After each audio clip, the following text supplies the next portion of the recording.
Everyone, आज हम pharma quality assurance का एक बहुत इंपॉर्टेंट टॉपिक डिस्कस करेंगे, CAPA corrective action and preventive action. अगर आप क्यूए क्यूसी प्रोडक्शन या रेगुलेटरी फील्ड में काम करते हो तो कापा का कॉन्सेप्ट समझना बहुत ज़रूरी है। कापा का मेन पर्पस प्रॉब्लम को सिर्फ सॉल्व करना नहीं बल्कि उसकी रूट कॉज आइडेंटिफाई करके फ्यूचर में रिपीट ना हो उसको ऐसे रोकना है। सबसे पहले what is CAPA. CAPA means corrective action and preventive action. Corrective action means existing problem की रूट कॉज को एलिमिनेट करना ताकि वो दोबारा ना हो। और दूसरा है preventive action. Preventive action means potential future problem को होने से पहले ही उसको प्रिवेंट करना ताकि वो फ्यूचर में ना हो। उसका डिफरेंस बिटवीन हम समझेंगे। सबसे पहले है करेक्शन, इमीडिएट फिक्स जो प्रॉब्लम को टेम्पररी सॉल्व करके। उसका एग्जाम्पल है टेम्पलेट बैच में लेबलिंग। अगर एरर मिल गया सो उसको करेक्ट कैसे करते हैं, गलत लेबल्स रिमूव करके सही लेबल्स लगाना।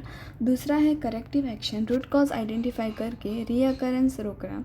उसका एग्जांपल है इन्वेस्टिगेशन में पता चला कि ऑपरेटर को एसओपी की प्रॉपर ट्रेनिंग नहीं थी, सो उसको करेक्टिव कैसे करते हैं, ऑपरेटर को रिट्रेन करना और उसको कॉम्पिटेंसी असेसमेंट लेना। तीसरा है प्रिवेंटिव एक्शन, फ्यूचर में सेम टाइप की इश्यू और किसी बैच में न आए। सो उसका एग्जांपल है इलेक्ट्रॉनिक चेकलिस्ट इम्प्लीमेंट करना जिसमें लेबल वेरिफिकेशन मैंडेटरी हो। उसके रियल एग्जांपल हम की बात करें तो उसका सिनेरियो वो है एग्जांपल का, सपोज टैबलेट मैन्युफैक्चरिंग के दौरान ब्रांड यूनिफॉर्मिटी टेस्ट फेल हो गया। सो क्यूए ने डिविएशन रेज किया। सो उसका स्टेप 1 है problem identification. Issue, brand uniformity result specification से बाहर मिला, बैच होल्ड कर दिया गया। उसका स्टेप 2 है इन्वेस्टिगेशन। इन्वेस्टिगेशन में क्यूए और प्रोडक्शन टीम इन्वेस्टिगेशन स्टार्ट करती है। उसमें क्वेश्चन वो रेज होते हैं, मिक्सिंग टाइम भी प्रॉपर था, ब्लेंडर आरपीएम भी करेक्ट था, रॉ मटेरियल की क्वालिटी भी ओके थी, ऑपरेटर ने एसओपी भी सही से फॉलो किया था। सो उसके इन्वेस्टिगेशन में पता चला कि मिक्सर का आरपीएम सेंसर फॉल्टी था, मीन्स एक्चुअल आरपीएम 8 था जबकि एसओपी में 15 आरपीएम रिक्वायर्ड था। सो उसका स्टेप 3 लिया गया root cause analysis, why analysis से। सो उसमें वो हुआ वाई ब्लेंड फेल हुआ, मिक्सिंग प्रॉपर नहीं हुई। वाई मिक्सिंग प्रॉपर नहीं हुई, ब्लेंडर आरपीएम लो था। वाई आरपीएम लो था, सेंसर फॉल्टी था। वाई फॉल्टी सेंसर डिटेक्ट नहीं हुआ, प्रिवेंटिव मेंटेनेंस ओवरड्यू थी। उसकी रूट कॉज है प्रिवेंटिव मेंटेनेंस शेड्यूल फॉलो नहीं हुआ। सो उसको करेक्टिव करने के लिए स्टेप 4 मतलब कि करेक्टिव एक्शन कैसे किया। करंट इश्यू सॉल्व करने के लिए हमें फॉल्टी सेंसर को रिप्लेस करना पड़ा, इक्विपमेंट रिकैलिब्रेशन की गई, मेंटेनेंस टीम को रिट्रेनिंग दी गई और अफेक्टेड बैच को इवेल्यूएट किया गया। और उसको हम स्टेप 5 प्रिवेंटिव एक्शन मतलब कि वो फ्यूचर में अवॉइड करने के लिए हमने क्या फॉलोअप लिए, मतलब कि क्या एक्शंस फॉलो किए।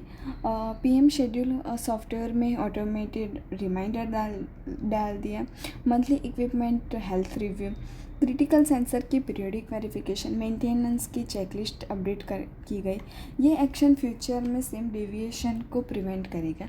उसका स्टेप 6 इफ़ेक्टिवनेस चेक। कापा इम्प्लीमेंट करने के बाद क्यूए वेरीफाई करेगा नेक्स्ट 3 बैचेस में ये सक्सेसफुल रहे, आरपीएम इश्यू रिपीट ना हुआ कि नहीं वो चेक करें, एनी रिलेटेड डेविएशन ऑब्जर्व हुआ कि नहीं। अगर इश्यू रिपीट नहीं हुआ तो कापा इफ़ेक्टिव माना जाएगा। कापा का वर्क फ्लो हम समझेंगे। Deviation, complement, OS identify. दूसरा है investigation, step 3 root cause analysis, step 4 corrective action, step 5 preventive action, step 6 implementation, step 7 is effectiveness verification, step 8 is CAPA closure. सब हम समझेंगे why CAPA is important for product quality. Product quality maintain रहती है for regulatory compliance, FDA, WHO, EMA और GMP expectation meet होती है। For continuous improvement, process continuously improve होता है। फॉर पेशेंट सेफ्टी, सेफ और इफेक्टिव मेडिसिन इंश्योर होती है। सो इंटरव्यू में ये क्वेश्चन पूछा जाता है व्हाट इज़ कापा। सो उसका आंसर ये है, CAPA stands for corrective and preventive actions. It is a systematic process used to investigation quality issue, identify root cause, implement corrective action to prevent reoccurrence, and preventive action to avoid future occurrence of similar issue. So उसका conclusion ये है कि remember one thing, corrective fix the issue, corrective action stop it from the happening again, preventive action stop it from happening in future. यही CAPA का basic concept है और pharma QA interviews में बहुत फ्रिक्वेंटली पूछा जाता है। अगर ऐसे ही शॉर्ट वीडियोस आपको चाहिए so please like share and subscribe for more pharma QA topics. Thank you so much for watching this. अगर कोई भी डाउट हो सो प्लीज़ कमेंट बिलो और थैंक यू, बाय।